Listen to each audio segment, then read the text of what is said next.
Muchas gracias, Anita, Claudia, por la invitación una vez más en este segundo simposio de biológicos. El año pasado me pidieron un poco que hablara de hidrosadenitis supurativa y este año les agregamos un poquitito de alopecias. El problema es que me acortaron el tiempo y me aumentaron 2 temas. Entonces, un reclamo a la mesa.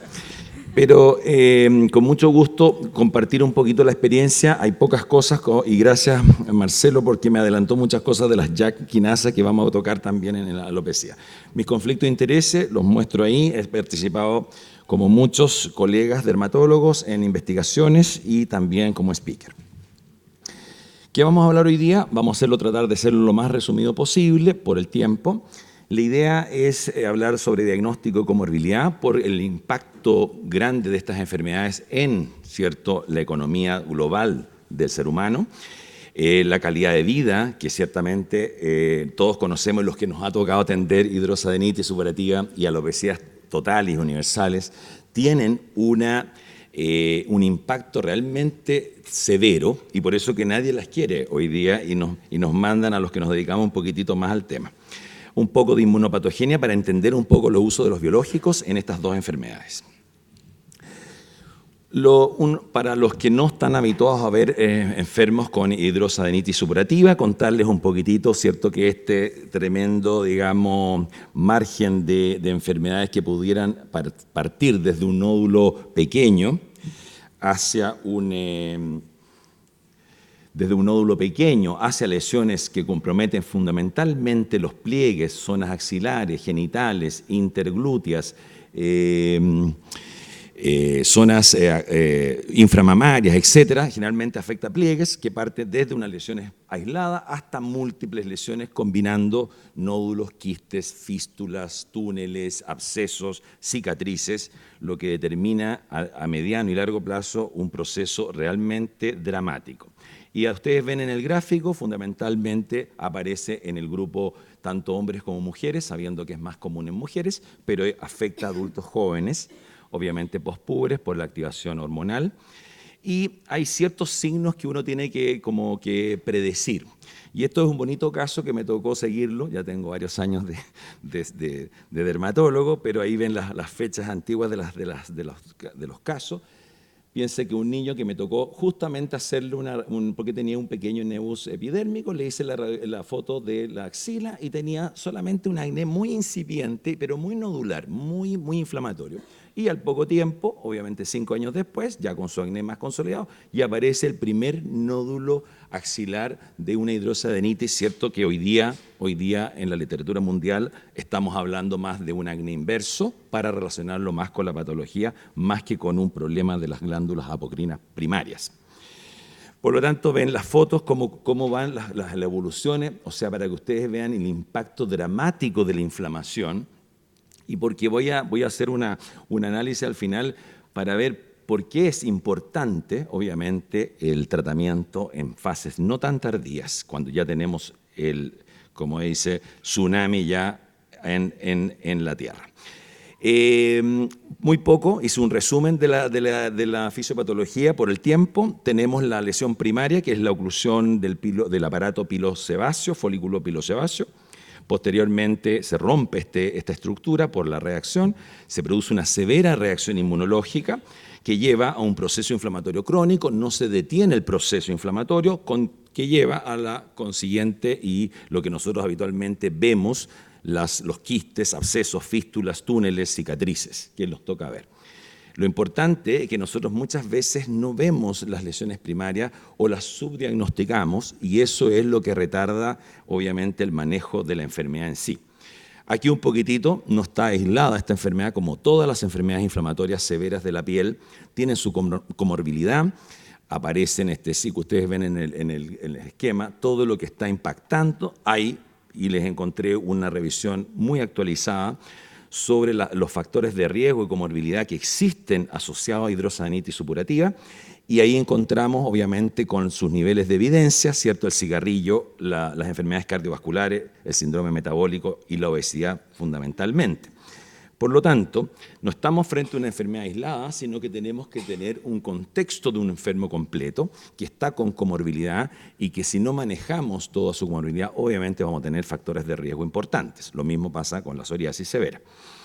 Un poco de lo que tenemos hoy día para tratar esta enfermedad, ¿cierto? La mejor evidencia lo dan los antibióticos sistémicos, habitualmente asociados. La eficacia y seguridad, obviamente, es muy limitada. Y, por supuesto, la terapia sistémica tradicional de primera línea es los antibióticos, pero no existe realmente un fármaco con absoluta evidencia que determine la primera indicación. ¿Qué pasa con esto? Esto es lo que tenemos que evitar, ¿cierto? Estos grados de enfermedad, miren el grado de cicatrización y secuela de todos estos túneles que se van rompiendo y que afecta fundamentalmente a gente joven con una incapacidad laboral importante, un impacto en su vida emocional muy severo. Eso lleva a que, por supuesto, el enfoque terapéutico tiene que ser un enfoque igual que como apareció en la artritis reumatoide, ¿cierto? Que teníamos que lograr medicamentos o agentes que lograran modificar el curso de la enfermedad. Y para eso, obviamente, se fue conociendo su fisiopatología y su inmunopatogénesis. ¿Qué me gustó un poco de lo nuevo que apareció en las guías americanas sobre hidrosadenitis? Es que ustedes se ven, está todo muy ordenadito, es una publicación reciente, y aparece lo de arriba, ¿cierto? Los grados, ¿cierto? Hartley es la clasificación que está prácticamente más reconocida para definir los grados de severidad de la enfermedad. Aquí la ven en pequeños nódulos, acá cuando ya aparecen túneles o fístulas, y acá cuando ya es una gran severidad. Tenemos los 3 grados. Y ustedes se fijan, lo que nos interesa a nosotros hoy día, que son los biológicos, que me gustó acá, que aparece obviamente la evidencia en línea recta. Esto es la evidencia, desde esta fase hacia adelante hay evidencia y por lo tanto están aprobados anti-TNF específicos para controlar la enfermedad, pero lo interesante es que lo dejan abierto, que es lo que me gusta a mí, porque si nosotros partimos de una etapa muy tardía, donde son pocas enfermedades inflamatorias que dejan secuelas cicatriciales. Si yo tengo una secuela cicatricial, obviamente voy a mejorar el proceso inflamatorio, pero no voy a controlar, ¿cierto?, la secuela, tanto funcional como estética, de la enfermedad. Por lo tanto, ojo con partir demasiado tarde en la enfermedad. Lo mismo pasa con todos los procesos, sobre todo con acné. Hay otros biológicos que no están aprobados, pero hay bastante evidencia. En Chile no están aprobados, pero existe evidencia suficiente para el uso en formas moderadas a severas. Hoy día solo tenemos el adalimumab como único agente biológico aprobado tanto por la EMA como por la FDA, pero si ustedes se fijan, no es la dosis que nosotros acostumbrábamos a usar en psoriasis, es una dosis mucho más alta, y eso fue lo que llevó muchas veces a errores en el pasado.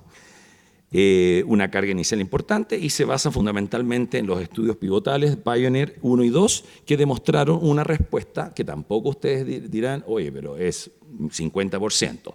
Para este nivel de enfermedades es significativo. Entonces, aquí les voy a mostrar un caso dramático, uno de los casos dramáticos, porque realmente los que vemos estas enfermedades realmente queremos derivarla, ojalá, porque realmente son dramas. Aquí una fase inicial donde antes de la era de los biológicos nosotros buscábamos múltiples alternativas. Una de ellas fue publicada muy precozmente en el grupo Nosotros, que presentamos un trabajo sobre terapia fotodinámica, haciendo una correlación con el acné. En ese tiempo se usaba la terapia fotodinámica en acné severos, por lo tanto tuvimos algunos resultados bastante transitorios, pero promisorios, pero este caso no mejoró.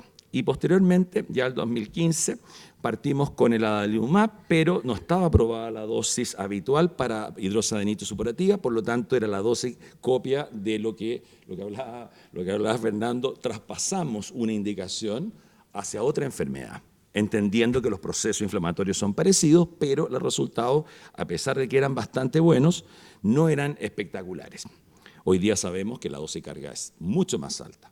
¿Qué pasa con nosotros en Chile? Lo que hemos visto toda la mañana. Tenemos el gran drama del costo. Por lo tanto, Uno siempre busca alternativas, busca resquicios para buscar alguna asociación, pero si nos basamos en la evidencia, obviamente las dosis son mucho más altas, lo que impacta hoy día prácticamente ningún paciente puede usar esas dosis, se las paga de forma privada. Bueno, a nivel hospitalario no hay indicación para uso biológico, por lo menos el Servicio de Salud Valparaíso San Antonio no tiene indicación para uso biológico para enfermedades cutáneas. ¿Qué pasa a largo plazo? Que es el tema que estábamos discutiendo. Porque nosotros vemos, sí, hay una respuesta inicial, los estudios iniciales son más o menos algunas semanas, pero ¿qué pasa a 2, 3 años? Obviamente se mantiene, esto es un trabajo también bastante reciente, sobre el resultado de la eficiencia a largo plazo. Y ahí ustedes ven que más o menos se mantiene el estándar de una respuesta del 52%, manteniendo ciertos porcentajes de acuerdo al tipo de lesión. Y si ustedes se fijan, ¿qué es lo que menos responde? ¿Cierto? Obviamente las secuelas que quedaron del proceso inflamatorio severo. Por lo tanto, ahí va la reflexión. En otros tiempos, lo mismo, extrapolábamos dosis de infliximab, entendiendo que los anti-TNF tenían efectividad en estos casos severos, las dosis estándar para psoriasis que conocíamos en ese tiempo, buena respuesta inicial, bastante agradecido a los pacientes, pero ahora se está determinando en este trabajo, donde hay 14 de 52 casos, que se estableció este trabajo, cuál era la dosis óptima de infliximab en el tratamiento de hidrosadenitis supurativa. Si ustedes se fijan, las líneas rectas son las que se mantienen en la misma dosis desde el inicio al término, y las curvas son las que van cambiando de una dosis inicial más baja y van subiendo, es más fluctuante.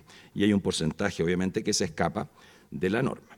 Y aquí ven los resultados, los que permanecen en las dosis iniciales que yo partí, prácticamente la posibilidad de que los pacientes se nos pierdan es muy alta. Si yo cambio, obviamente la posibilidad de que se mantengan en tratamiento se mantiene alta. Por lo tanto, ¿cuál sería la enseñanza un poco del trabajo? Que tendríamos que nosotros adaptarnos, no existiría una dosis estándar en el caso de infliximab para el tratamiento de hidrosadenitis. ¿Qué pasa con la interleuquina 23, que también se estudió en esta enfermedad? Bueno, hay evidencia tanto a nivel de dermis papilar como dermis reticular de presencia de niveles altos de interleuquina 23 en hidrosadenitis supurativa, por lo tanto, sería lógico entender que podemos usar antagonistas o inhibidores de interleuquina 12-23, ¿cierto? Y ahí hay un estudio que tiene una deficiencia porque es un número muy pequeñito, no tiene doble ciego. La mayoría de los pacientes mejoraron con las dosis de ustekinumab, pero obviamente falta grupo control, por lo tanto, la respuesta muy buena de los 9 pacientes no es válida desde el punto de vista científico, pero es un trabajo, obviamente, que nos orienta a pensar que podríamos tener alguna respuesta. ¿Qué pasa con los niveles de interleuquina 17 a nivel sérico? Versus control en estos pacientes tienen aumento los niveles. Por lo tanto, podría ser lógico que yo, inhibiendo interleuquina 17, lo mismo pasa a nivel tisular en los enfermos con normales y con hidrosadenitis. Por lo tanto, sería lógico entender que yo, si uso un anti-17, pudiese tener efectos bastante positivos. Hay pequeños reportes de casos, no hay series, no hay estudio en series. ¿Y qué pasa? Se estudió en un paciente que tenía pápulas, nódulos, abscesos, fístulas perineales, estamos hablando de un Hartley 3 severo, pero además tenía psoriasis, por lo tanto era lógico usar Secu, que es nuestra droga de elección en las psoriasis moderadas severas. Pero ¿qué pasa? Tuvo muy buena respuesta después de 8 semanas a la psoriasis, pero la respuesta a nivel de hidrosadenitis, a nivel glúteo, fue bastante pobre. Por lo tanto, puede decir, no sirve o realmente no es la dosis adecuada para estos pacientes. Y si uno entiende el proceso anatomopatológico de la enfermedad, es lógico pensar que dosis que sirven para psoriasis no van a tener buen acceso a nivel de estas lesiones que son tremendamente inflamatorias. ¿Qué pasó con este grupo? Se formó una alianza de expertos a nivel internacional que empezaron a trabajar en un grupo que se formó prácticamente el 2010 empezaron a trabajar toda la experiencia, un comité de expertos que ha propuesto ciertas recomendaciones. Me voy a referir solamente a las recomendaciones en biológicos, porque tienen de todos los tratamientos. Es una enfermedad que tiene. Y ahí presentan sus rangos de evidencia y la apreciación del consenso. Y para resumirlo, gracias a un ayudante que me hizo este monito, me permitió hacerles un resumen. Primera línea del consenso con evidencia 2B, 100% de todos los miembros del comité, adalimumab como primera línea. Segunda línea, infliximab con 2B también de evidencia con el 81% de acuerdo. Tercera línea, anakinra, que también tendría un efecto importante, también con evidencia 2B, pero también con un rango parecido en cuanto al consenso. Y en última línea aparece el ustekinumab, ¿cierto?, con un 4% consenso, pero con más baja evidencia. O sea, que en general el grupo prácticamente estaría de acuerdo con usar todo esto. Por lo tanto, desgraciadamente, como vimos en dermatitis atópica, hay pocos ensayos clínicos randomizados y hay poca evidencia de alta calidad, por lo tanto que son enfermedades que son multifactoriales muchas veces, y todos sabemos, los dermatólogos, que si no manejamos los factores colaterales o la comorbilidad, tenemos poca respuesta final. ¿Qué es lo que demostró también este grupo? Que el etanercept es inefectivo. O sea, ahí lo único que podemos decir es que no vamos a usar etanercept porque tiene una evidencia de inefectividad de 2B y están todos de acuerdo. ¿Qué pasa con alopecia areata ahora? Entonces, para los que no son dermatólogos, les voy a recordar que es un tipo de pérdida de pelo inflamatoria, pero uno no ve casi la inflamación a nivel clínico, solamente la inflamación está subclínica a nivel tisular. Y esto es vamos a verlo cómo se produce. Pero no es cicatricial, entre comillas, porque si pasan muchos años no hay recuperación, ¿cierto? Por lo tanto, podría ser cicatricial desde el punto de vista fisiopatológico. Y es frecuente, no es tan infrecuente como lo vemos. Vemos parches que son desde localizados, por supuesto, que son pequeños parches, que es lo más lógico, múltiples parches, formas ofiáceas, digamos, estas que son como realmente como culebras, y las formas obviamente extensas o totales. Después tenemos las distintas presentaciones, ya sabemos que puede comprometer desde una pequeña placa a todo el cuero cabelludo, lo que a nosotros hablamos de alopecia areata totalis, o todo el cuerpo, que es la alopecia universal. Compromete un 20% las uñas, siempre revisamos las uñas, y a la tricoscopía nosotros tenemos ciertos signos bastante característicos que nos pueden indicar los típicos, los puntitos amarillos, estos pelos distróficos, la clásica signo de la exclamación de la alopecia areata que nos permiten hacer el diagnóstico. Acuérdense que este diagnóstico es clínico. ¿Qué pasa con a nivel histológico? Se va produciendo, ¿cierto?, rápidamente, depende, hay formas muy abruptas, formas más progresivas, una miniaturización, ¿cierto?, de las estructuras foliculares, se pasa muy rápido de la fase anágena a la fase catágena o telógena, y obviamente a nivel infundibular, a nivel perivulvar, vamos a encontrar un infiltrado celular, fundamentalmente linfocitos T, CD8 y CD4.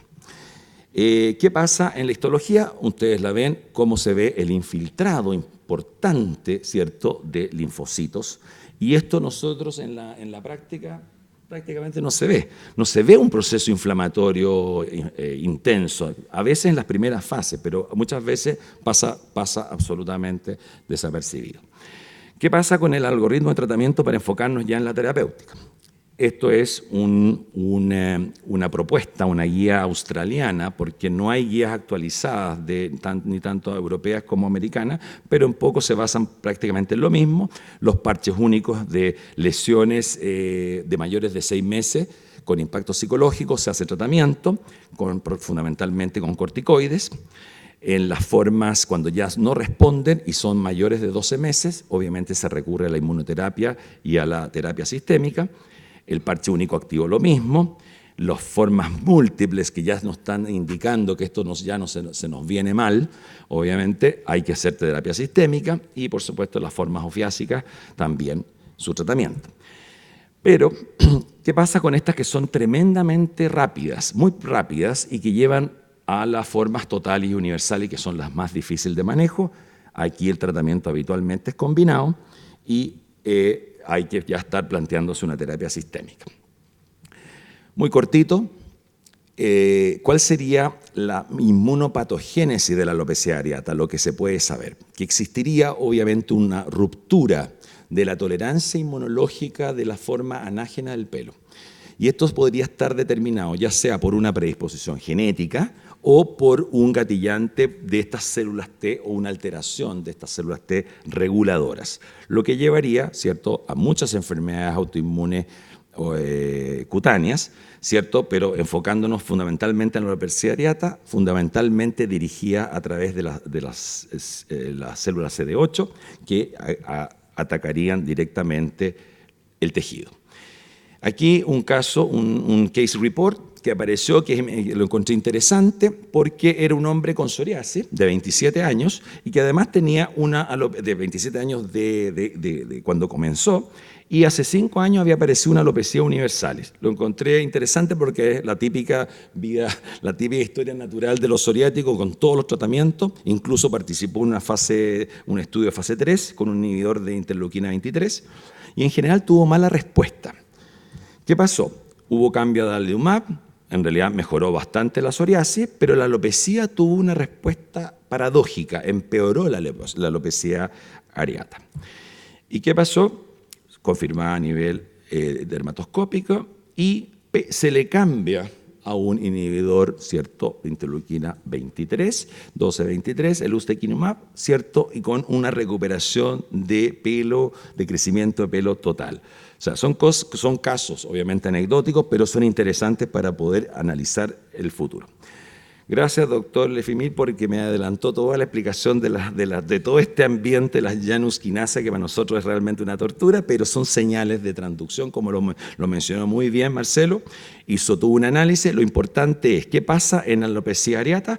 Es que estas moléculas, estos señales participan, ¿cierto?, en la producción de interferón gamma, por supuesto, interleuquina 15, que son los que activarían los receptores y actuarían directamente en el epitelio folicular, aumentando los niveles de expresión de moléculas de mayores de histocompatibilidad. Por lo tanto, mejorarían obviamente la interacción de estas dos células, CD8, con las células epiteliales foliculares, lo que generaría obviamente todo el ambiente de daño local.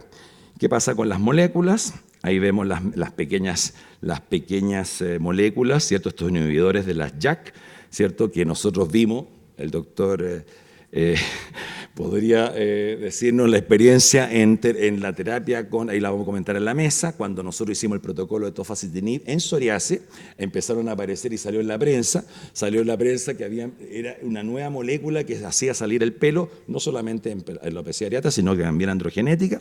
Por lo tanto, hubo una revolución ahí de todos los medios, pero obviamente se probó con tofacitinib y hoy día hay bastantes estudios al respecto. Aparentemente habría otro que sería el ruxolitinib, el que sería más efectivo probablemente, porque inhibiría fundamentalmente JAK1 y 2, y probablemente esas son las señales más interesantes en alopecia areata. Todavía no lo sabemos, vamos a partir el próximo año, en el próximo simposio les vamos a contar la experiencia de las nuevas moléculas inhibidoras de las Janus quinasa, que vamos a participar en un protocolo de investigación. ¿Cuáles son los news para terminar? Lo que apareció en el meeting de la academia recién, el día 26 de julio, aparece este anuncio. Como gran publicidad, la terapia sistémica con los inhibidores de las JAK puede ser el futuro del tratamiento de la alopecia areata. Obviamente no hay terapias confiables, ya sabemos, pero obviamente la capacidad de crecimiento del pelo y lo otro importante, que es lo mismo que yo les contaba al principio, si nosotros esperamos 10, 12 años para tomar la decisión de usar terapias de este tipo, obviamente la destrucción de las estructuras foliculares ya no va a haber respuesta. Entonces no saco nada con usar una terapia muy fabulosa si no voy a tener sustrato. Por lo tanto, ojo con eso. Y aquí lo encontré interesante porque me unió los dos temas que hablé, tanto la alopecia areata como el hidrosadanite, involucran un evento provocador en el folículo que llevaría a la inflamación subsiguiente. y ahí aparece un trabajo interesante. Por lo tanto, esta hipótesis de ambos pacientes tienen considerable sobreposición a la expresión de citoquinas inflamatorias clave. Y para terminar, mi mensaje es que las terapias biológicas y de las pequeñas moléculas, ojo, no podemos esperar las últimas fases, sobre todo en estas dos enfermedades, cuando dejan a largo plazo secuelas funcionales y estructurales que, aunque yo use la mejor biológico del mundo, no voy a tener respuesta. Muchas gracias.